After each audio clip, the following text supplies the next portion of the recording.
So then people ask, what do you have so much against the Zionists? Well, let's see what we have about them.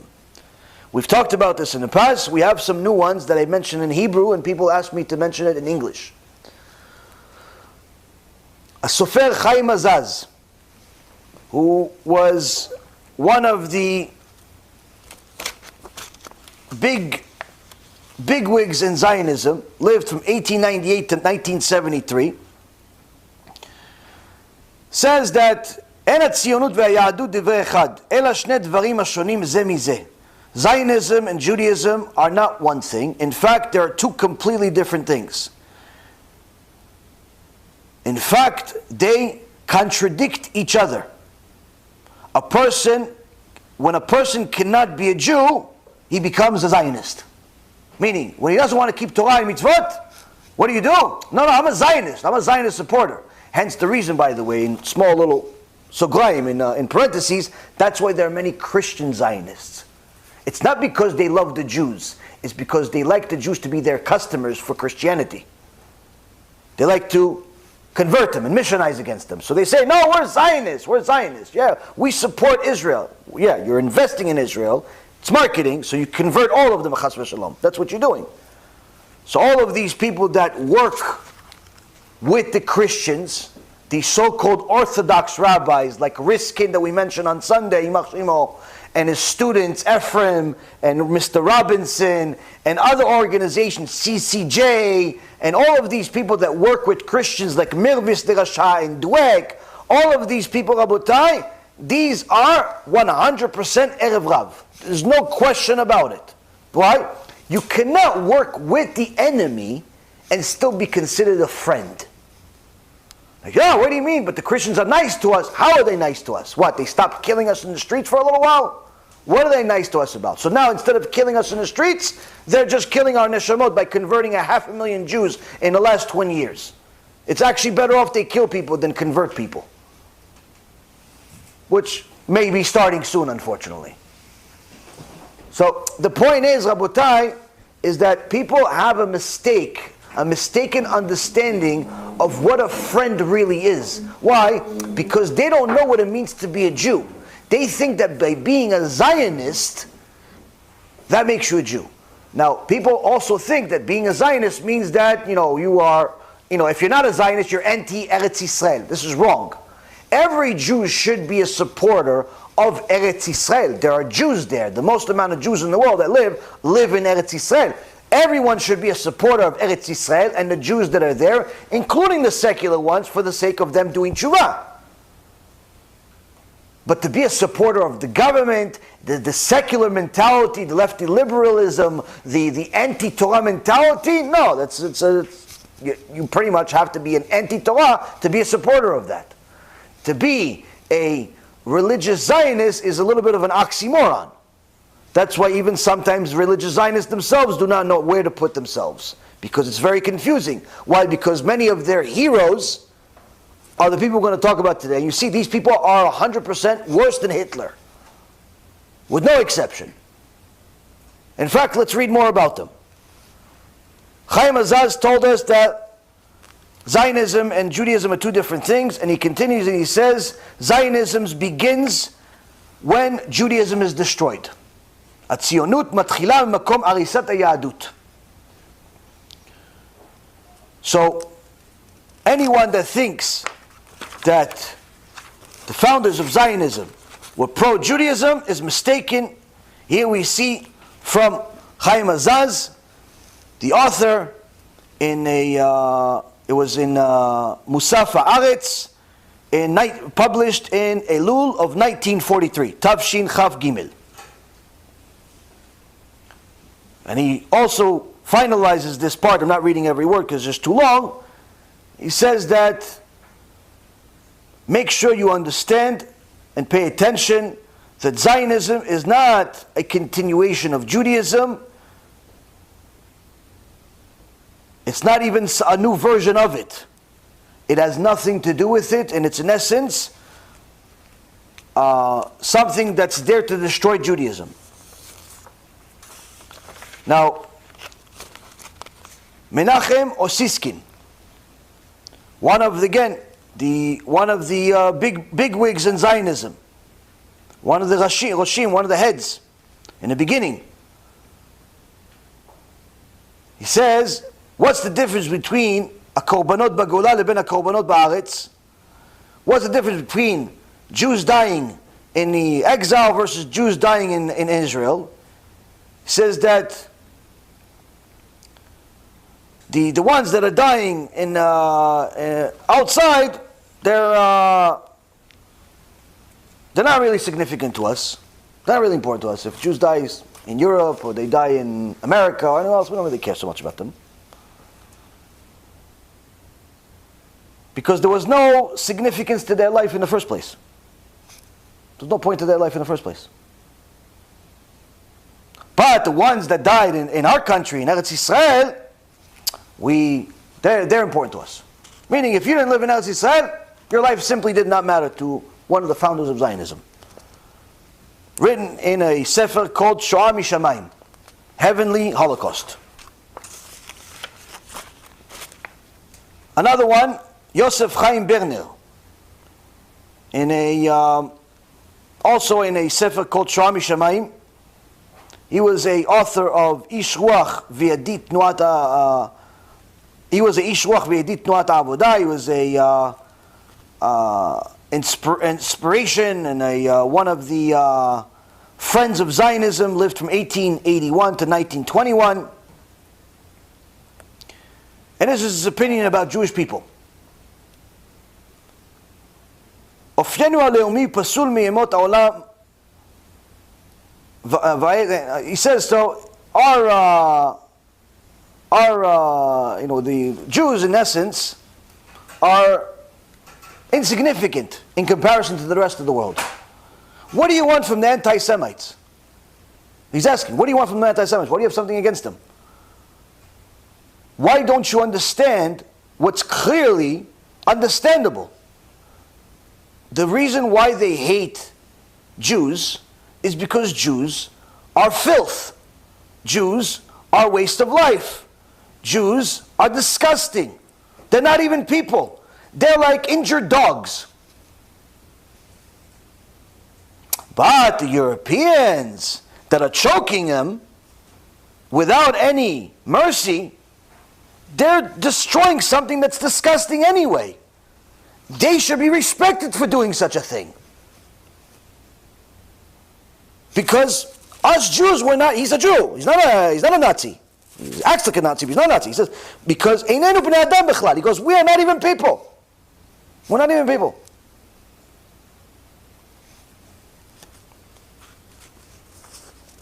Written in Shoah Mishamayim, page 79.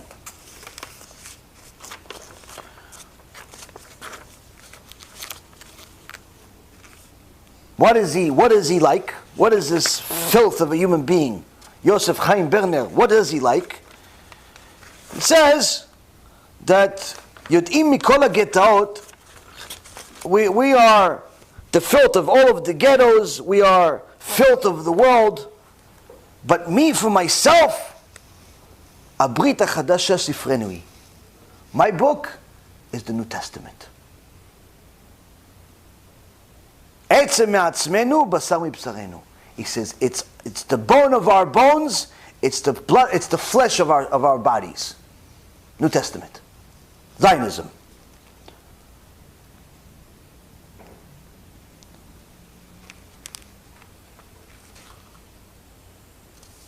Makes fun of the way Jewish people look with their beards and their payas.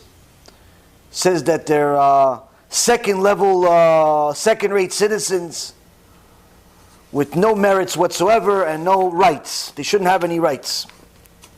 We go to his buddy, Yitzhak Greenbaum. He was responsible for Ha'atzalah. And he was also the secretary in the government of Ben Gurion, when Ben Gurion was the prime minister. Lived from 1879 to 1970. It says, in 1943, when the Jews were starving to death in the ghettos of Europe, and a couple of thousand of them were being sent to the gas chambers on a daily basis, Yitzchak Greenbaum, Yimach Shimo, says the following: ששאלו אותי, הלא תוכל לתת מכספי קרן היסוד להצלת יהודים בארצות הגולה? אמרתי לא, ואני אומר עוד פעם לא. צריך לעמוד בפני גל זה הדוחה את הפעולות הציונות לשורה השנייה. He says, when they asked me if I can use the money for our organization, Keren HaYesod, to save Jewish people from being killed, because you could have bought Jews, because the Nazis needed money, so they were willing to sell Jews. So can we use some money to save some Jews from being sent to the gas chambers? There was specific deals that were discussed. In one case, there was a deal with, I believe it was 2,600 or 2,900 Jews that were offered to them. Can we use it to save 2,600 Jews? He says no. And I say again no. We have to be strong that everything that we're doing is just for the sake of Zionism. That's going to bring our salvation, not these filthy animals like his buddy called them.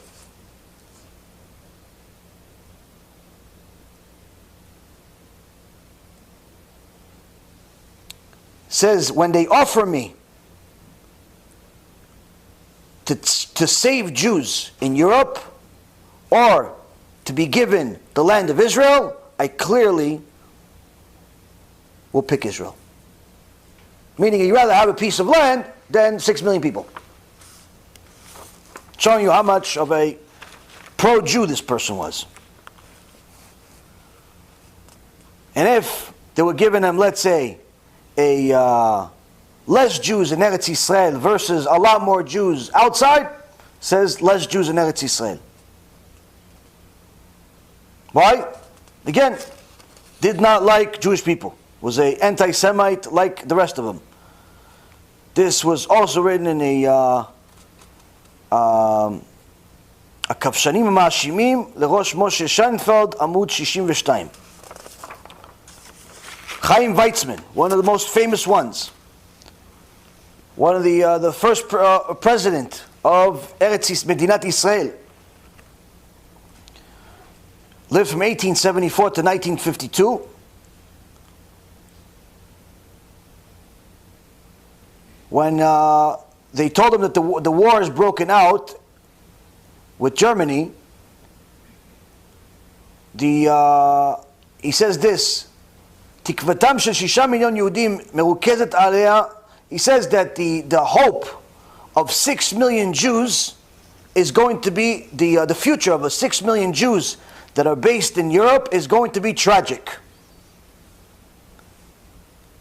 I prefer to save 2 million young ones and let the old ones just die and just wait for their end. They're avak adam, they're dust of man anyway. They're filthy. They have no worth in the world to begin with. I'd rather just save the young ones. The old ones just need to stand there and come to terms with the fact that they're not needed anymore.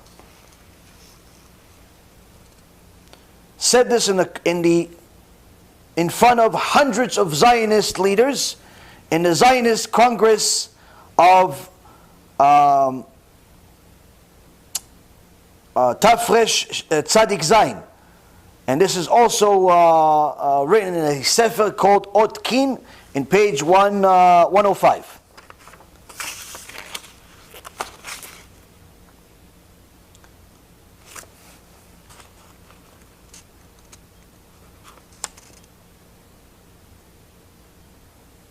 Another one that recorded him in another situation when it was actually another event during the war on the 22nd of June, 1941. Told him that the radio just said that there is the war. The Germans just broke the barriers.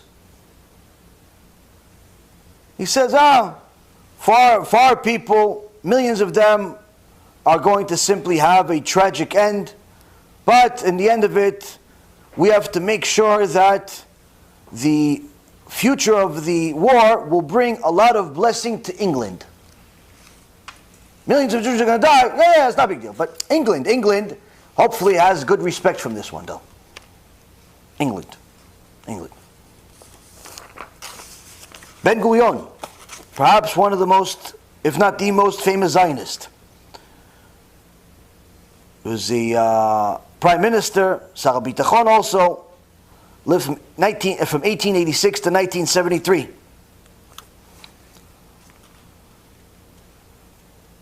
What did he think of Jewish people?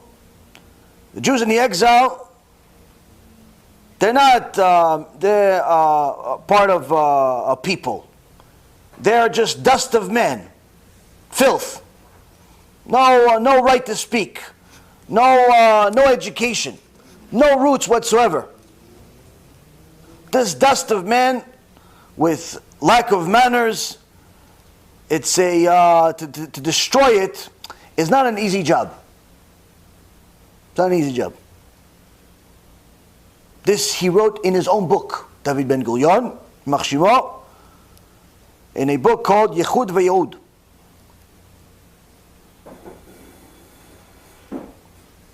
There was a chance to save 2,900 Jews from the actual Holocaust itself. A person by the name of Moshe Sheret asked the David Ben Gurion, who was the prime minister at the time, can we save these people? Should I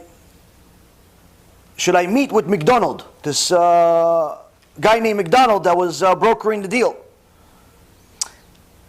Ben Gurion says, no, עתידנו חשוב יותר מהצלת 2,900 יהודים.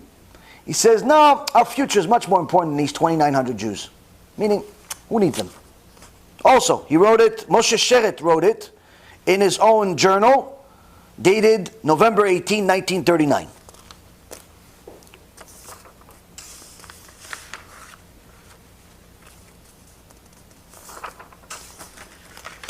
His son of Herzl, Ymach Shemo, Hans, says, my father's plan was to bring the Jewish people completely under the faith of the Catholic Christians. I want to tell you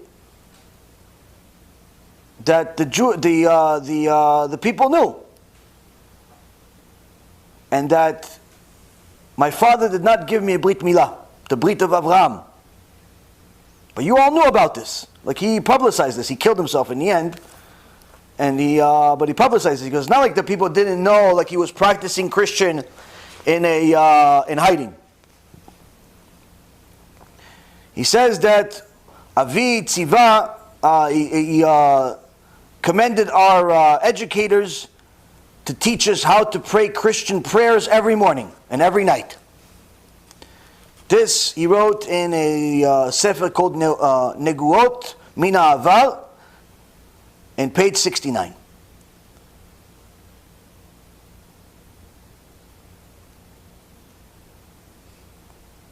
When he was interviewed in his when his own journal, when Herzl's own journal was reviewed in the first Yoman in page 93, when he was talking about his own goal to find honest anti-Semites in order to destroy and take away all of the Jewish possessions.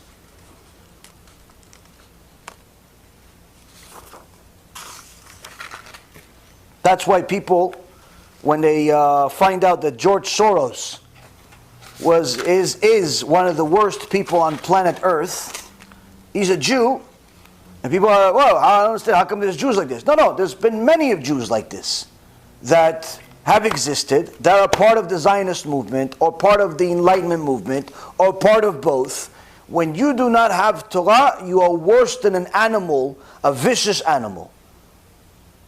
That's just a reality. And that's also what George Soros himself did. He himself admits, there's an interview online, as you see the person himself admitting, that when he was a kid, to get himself out of the Holocaust. What did he do? He helped the guy. He helped the Nazi take all of the Jewish possessions. And he worked for him. All of the wealthy Jews, little George, Yimach Shemo v'Zichro, knew where they were, and he ratted, oh, this guy's rich. Okay, let's take his money. This guy also has some money. He's hiding it over here. Take his money, take his money. Take his money, kill him, make his boss rich, and himself in the process as well.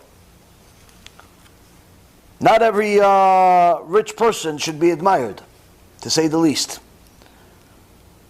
He's also behind many of these protests and things of that nature, if people don't know that. It's not a conspiracy, it's true, he admits it. When Herzl was asked, he wrote in his journal, first section, page 14, when he was asked 2 years ago, what should I do in order to solve the Jewish problem? Meaning anti-Semitism. I went to the Catholic Church to seek for an answer. And I got a meeting with the heads of there, the Pope himself, and I told him that, and he agreed in essence, that the plan is, in order to eliminate anti-Semitism, I will start a movement that will bring all of the Jews to Christianity.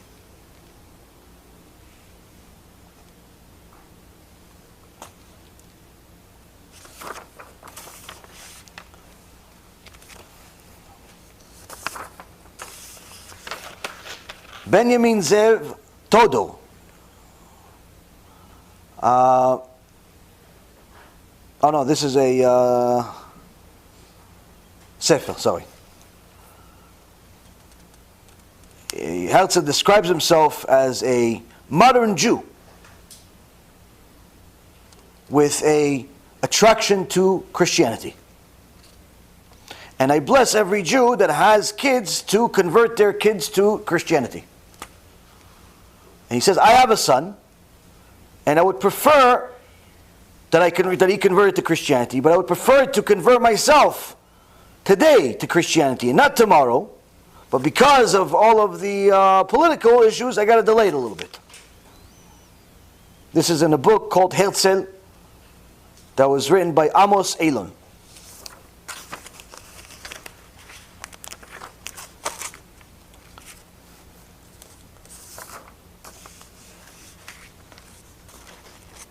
So from here we see, Rabotai, that the pasuk that says "Me'alsaich u'me'alvaich b'mech yatzeu," your conquerors, your destroyers will come from within you, was literally HaKadosh Baruch Hu giving us clear instructions that if we do not comply with the rules of the Torah as a whole, we ourselves will become our biggest enemy.